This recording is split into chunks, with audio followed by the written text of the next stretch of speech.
Today we're going to talk about the two COVID vaccines.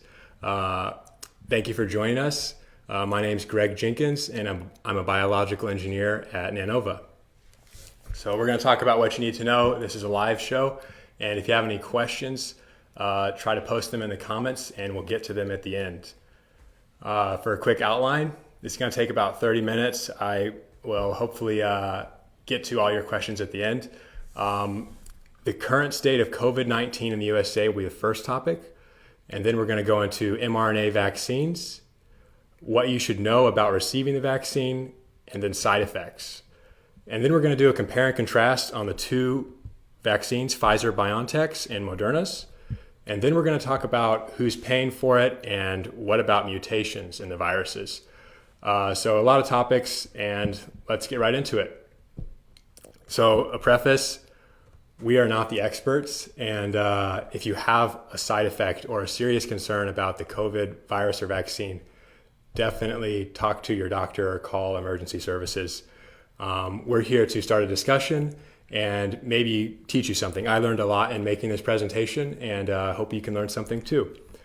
All the information in this presentation is sourced from the CDC website, FDA, Pfizer and Moderna's websites, and also peer-reviewed research. So let's start off with the heat map of the current situation in the US.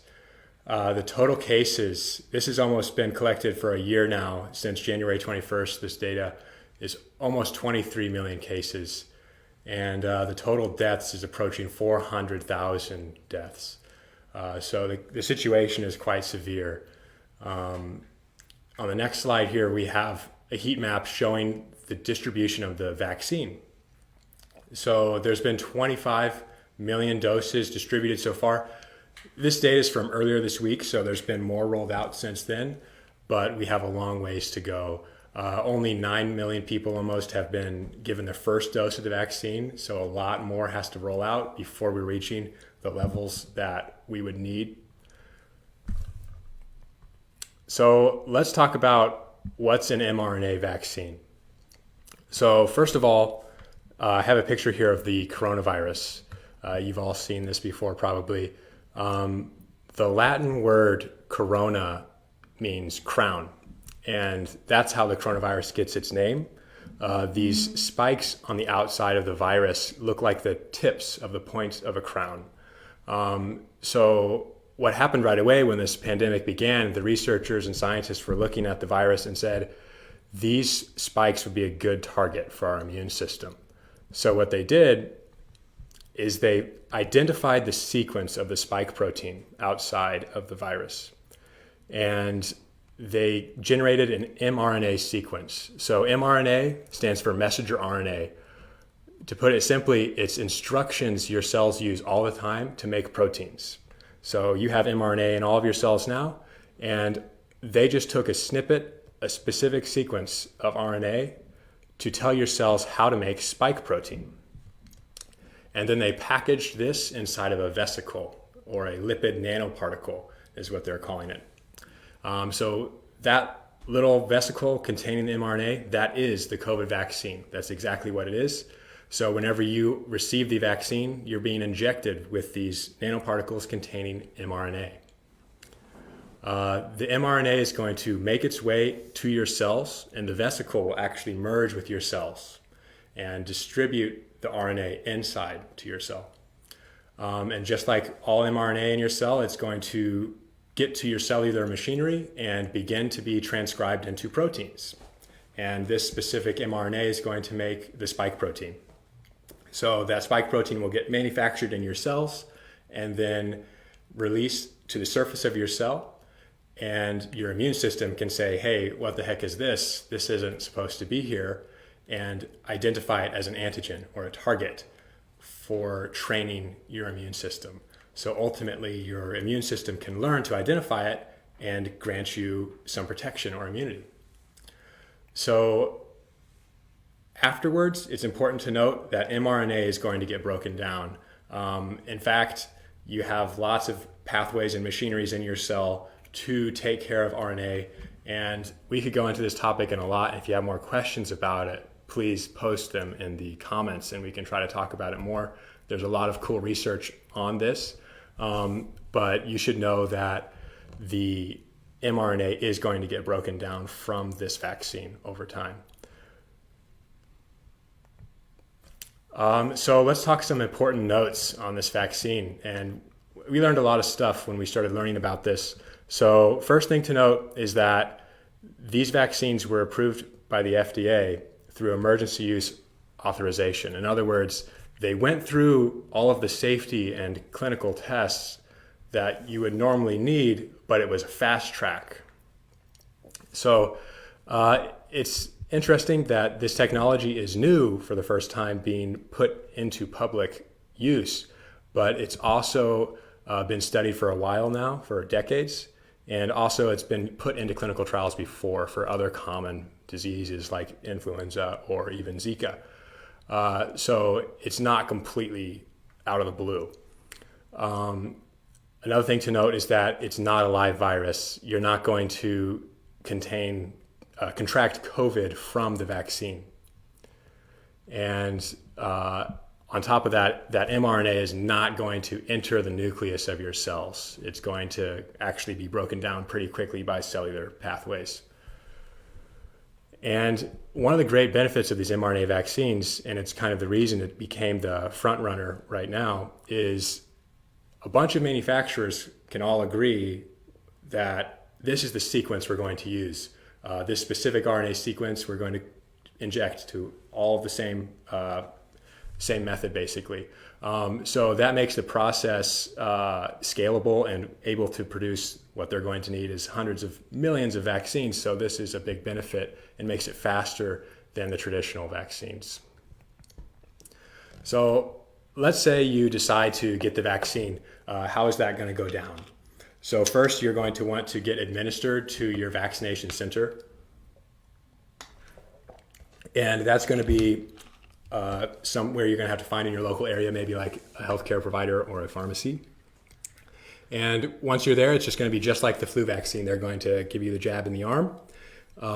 And you're going to wait there for 15 to 30 minutes. They're going to observe you for allergic reactions.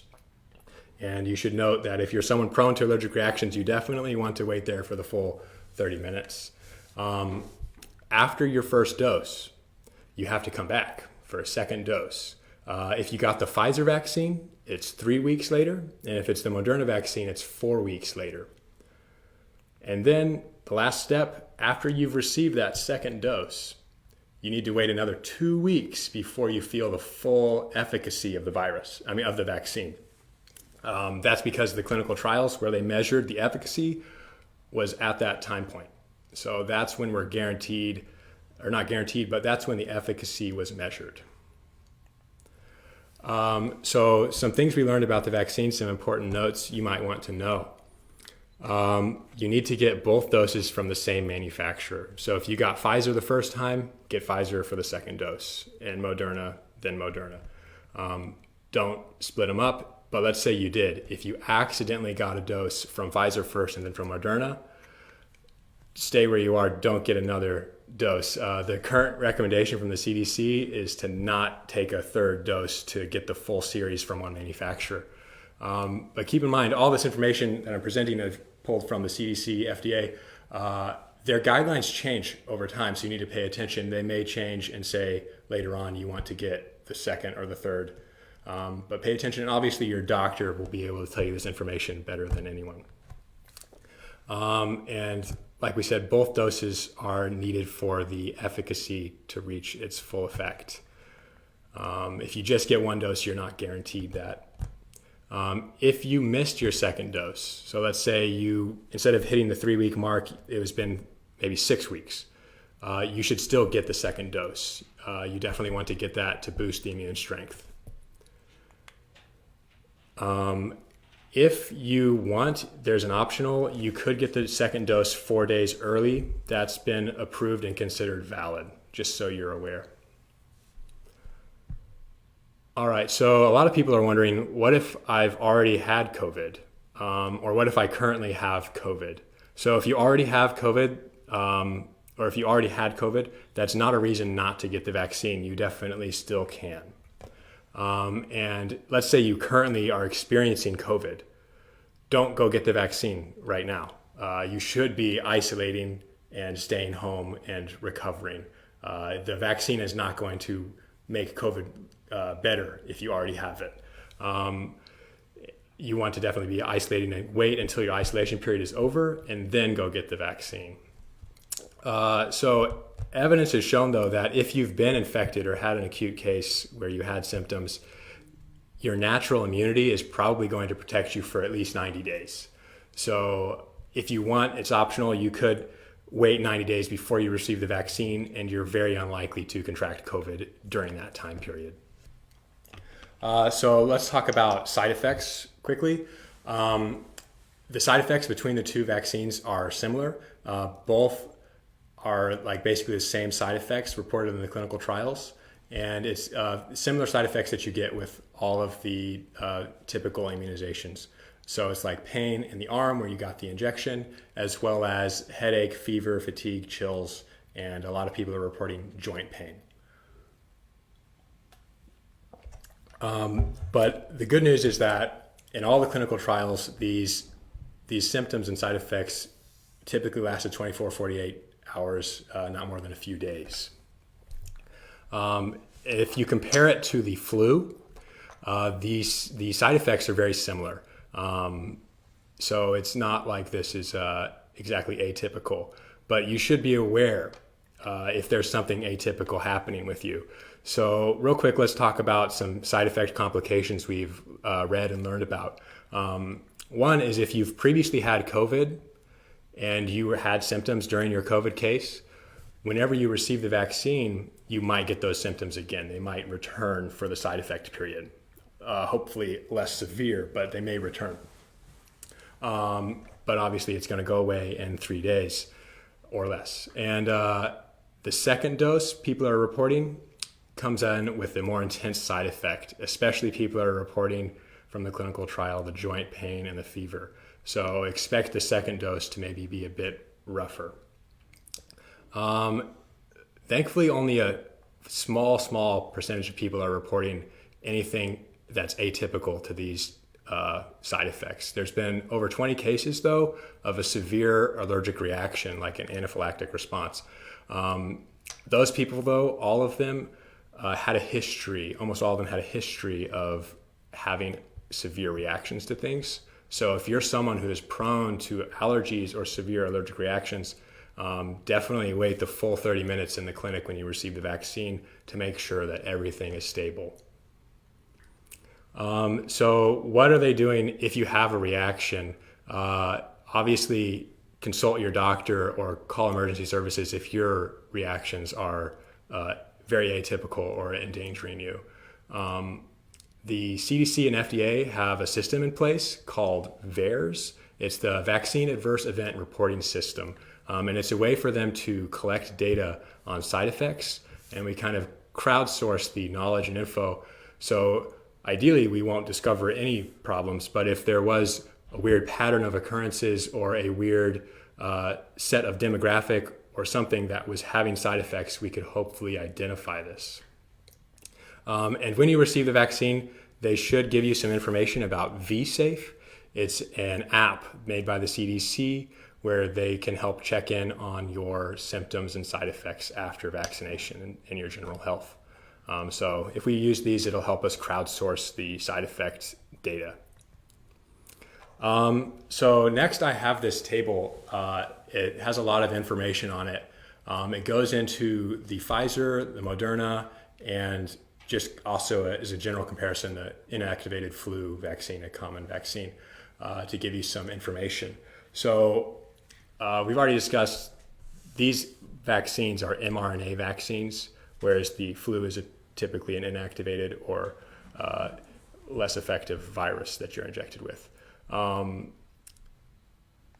One significant difference between these two vaccines, the Pfizer and the Moderna, is the dose of mRNA, so the micrograms of messenger RNA contained in the dose you receive. This doesn't mean that one of them is going to be more efficacious or better. It doesn't mean that one of them is going to have more side effects. What this really means is that these companies had to generate a method to treat their clinical trial group, and it worked. And this is what they're running with now, and it's known to work. Things may change in the future, but this is recognized as safe and effective. Another difference, and again, this comes down to just the way these two companies decided their strategies. One of them, for Pfizer, you need 21 days between the two injections, and for Moderna, you need 28 days, so 3 weeks or 4 weeks. And that's just how they structured their clinical trial. So for you to get the same benefit that the clinical trial purports, you would want to follow the same steps that everyone in the clinical trial did. Another difference, and again, this is just the scientists at Pfizer versus the scientists at Moderna, how they decided their virus, their proprietary technology, how their vaccine, their technology, what temperature do they think it will be stable at? And Pfizer is a bit colder, they minus 70 C, and Moderna is minus 20 C. So that might be significant for healthcare providers if they don't have the facilities to keep these things cold enough. Thankfully, despite these differences, the efficacy reported in their clinical trials is 95%. And so what that means is it's the ability of the vaccine to prevent disease. So there's a distinction I'll go into between disease and infection. But what it really means is 95% of the people who received the vaccine did not acquire a case of COVID. And basically, as you get more protection, more immunity, the likelihood that you're going to have any symptoms at all, much less severe symptoms, goes down. That's kind of the way you want to think about it. The efficacy start point, like we said earlier, and when you receive the vaccine, you need to wait another 2 weeks after the second dose to get that fully considered vaccine. So with the flu, you can see it's 14 days because it's a one dose, so 2 weeks after you've received it. That's how long they've waited for your immune system to build up its strength. It's important to note that these clinical trials for these two vaccines were done at 16 years old and higher for Pfizer and 18 years old and older for Moderna. That was done because vaccines behave differently in different aged populations, especially children. So children cannot receive these vaccines yet until we've gone through the clinical trials for that as well. So that's just important to know. The side effects we've gone into, they're very similar between all three vaccines. And here I'll talk in a little bit more. So I mentioned efficacy, preventing disease, but there's another category, preventing infection. And the reality is most vaccines, most immunizations don't actually prevent infection entirely. If someone coughs in your face with COVID, those COVID virus particles can enter your cells potentially and begin replicating. So you are culturing an infection at that point. But if you have a strong immune system and a trained immune system to fight it, it could break it down very quickly before it gets a foothold. But it doesn't mean you aren't going to become infected with COVID. So this is where we get into some unknowns with these vaccines. We don't know how well it prevents actual infection. And further, we don't know if it stops transmission. So maybe you won't have any symptoms, the disease will not present, but you could still potentially be transmitting COVID to people if you've got the vaccine even. And then another unknown is we don't know how long this protection will last. It could be 4 years, it could be 2 years. We have to wait for the data. And that's going to depend on the ability of the vaccine to give you immune strength. And it's also going to depend on how much the virus changes in the population year to year. Like the flu vaccine, it's only valid for the few months to a year that the specific strain of flu is circulating in the population. And finally, all of these viruses are FDA approved, which means they went through clinical trials and safety tests. But it is noteworthy that these new vaccines are a EUA, or emergency use authorization. So next we're going to go into who's paying for the vaccine. So the U.S. government came out with a plan called Operation Warp Speed. So this is their strategy. It's detailing how they're going to combat the pandemic. And it's a collaboration between NIH, the Department of Defense, the CDC, Human Health Services, and also a group called BARDA. And the Congress agreed to a $10 billion package that also included the CARES Act that's going to allocate these funds. And there's a lot of info about that. You could read about it on the Operation Warp Speed page. But what does it mean for you? As an American citizen, your American taxpayer dollars have covered the cost of the vaccine for you. So you should be able to receive it for free. But there is one exception. The healthcare provider could charge you an administrative fee to administer the dose. But you also have avenues if you have insurance, or there's another avenue you can take to get that reimbursed. It's also noteworthy that there's a lot more actually vaccines in clinical trials, but specifically 3 of them are in phase 3 clinical trials. That's the AstraZeneca, the Janssen, and the Novavax vaccines. And these are in progress, and if they get approved, they're likely to be administered as well. It's also noteworthy that you may say if you received this vaccine and you had a severe reaction, that the cost to you is a lot more than you would say. It's not free to you. You had a severe time. So for these people, there's some things they can do to try to find recourse, but there needs to be some legislative changes probably to actually get them the justice they deserve. But that's a whole political conversation to have as well. So let's talk about mutations. So viruses are constantly mutating. Every time they enter you and divide, there's small changes that could happen. And these mutations could be making it more transmissible or more severe, or it could make it less severe or less transmissible. It's very random, actually. They have a tendency, thankfully, to become less severe over time, but that's an advantage for the virus because it can proliferate longer. But it's important to know that this is happening because that's going to be relevant to these vaccines.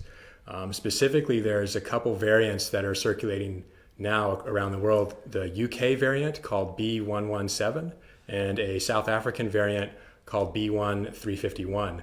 And it's noteworthy that both of these variants have changes and mutations in the spike protein, which is what the vaccine actually is using as its target. So thankfully, the data currently is showing that the vaccine efficacy probably isn't affected for these new variants, but it's something we have to be concerned about and we definitely need to watch. The CDC is tracking it. These are the states and the confirmed cases. There's 76 total. That was earlier this week. This map was made for the UK variant in the US. So what's going to happen in the future? Is this pandemic going to become endemic? Or in other words, is it going to be pervasive in our society and something that's always with us? And there's some other coronaviruses that are endemic throughout the world, 4 of them. And it's likely that coronavirus may take this path. Obviously, if we are taking measures and vaccinating, we can greatly reduce coronavirus in our population. But it may be with us. So what can we do?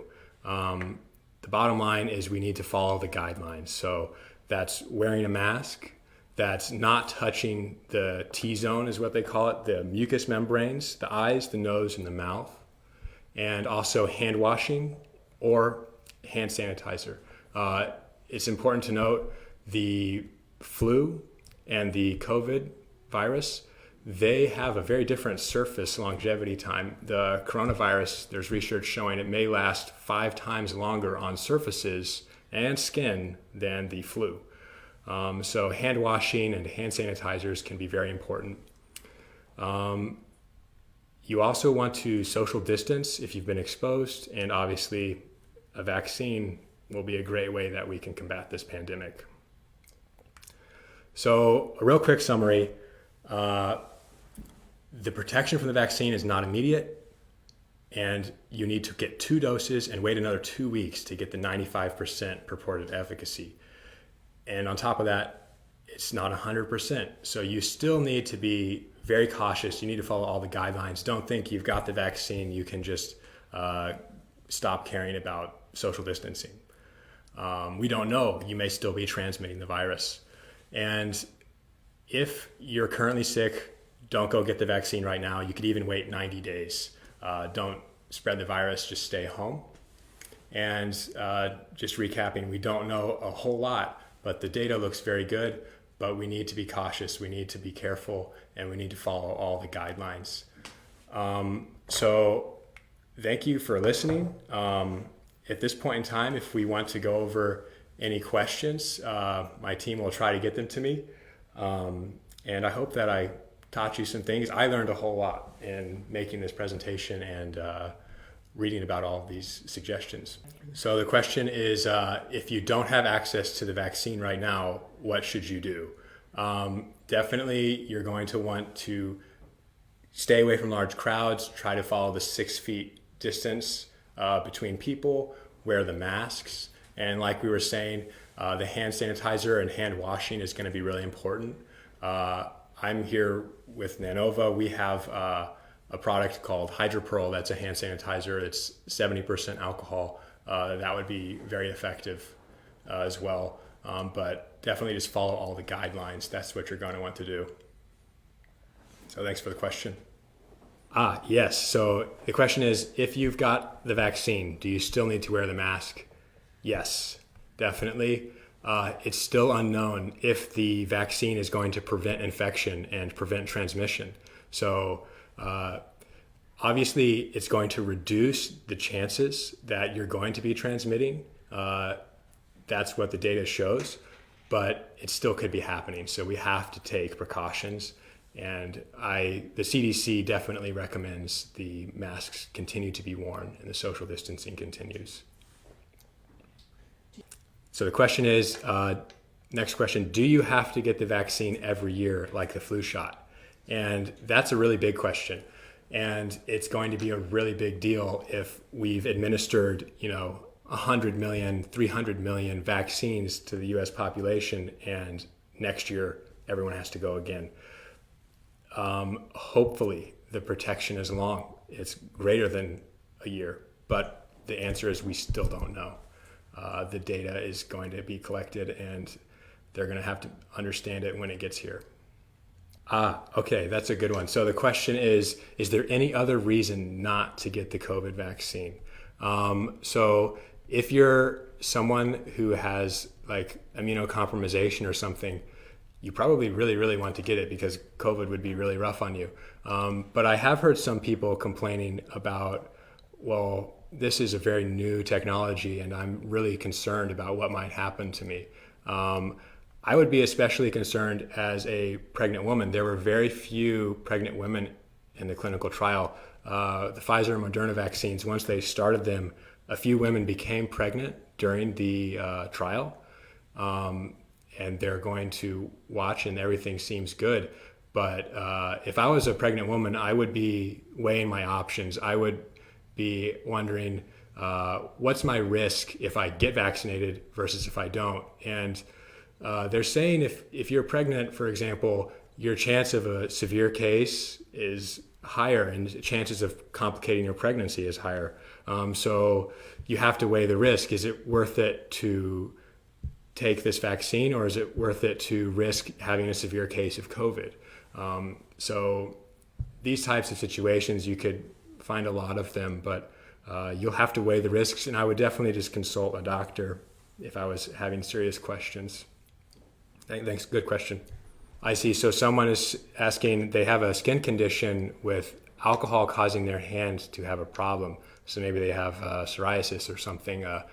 That would be pretty unfortunate. For that person, I would say they need to find another option besides an alcohol-based hand sanitizer, probably just hand washing, or there's some other options they could try because you can't always wash your hands. You could try gloves. You could also try like a different type of hand sanitizer, like a BZK or benzalkonium chloride. It's a different It's not as effective purportedly as alcohol, but it's another thing you could try. But that's a good question. I would recommend just gloves probably and extra hand washing whenever you can. The question is, have I received the vaccine? And no, I have not. I know some people who have received the vaccine because I have friends who work in hospitals, and currently the vaccine is being pushed to people in healthcare settings and then the elderly first. But if I was offered the vaccine, it's my plan to definitely take the vaccine. Thanks for watching. This video is brought to you by Hydra Pearl hand sanitizer. We have a special deal running on our website right now for schools and businesses. If you visit us at hydrapearlsanitizer.com, you can get a free sample. Our sanitizer formula is made in Columbia, Missouri, USA. It's 70% alcohol, unscented, no bad smells, smells very clean, and it leaves no sticky residues and is still moisturizing. We have a lot of size options and it should be perfect for your school or business, so reach out to us, and thanks for watching.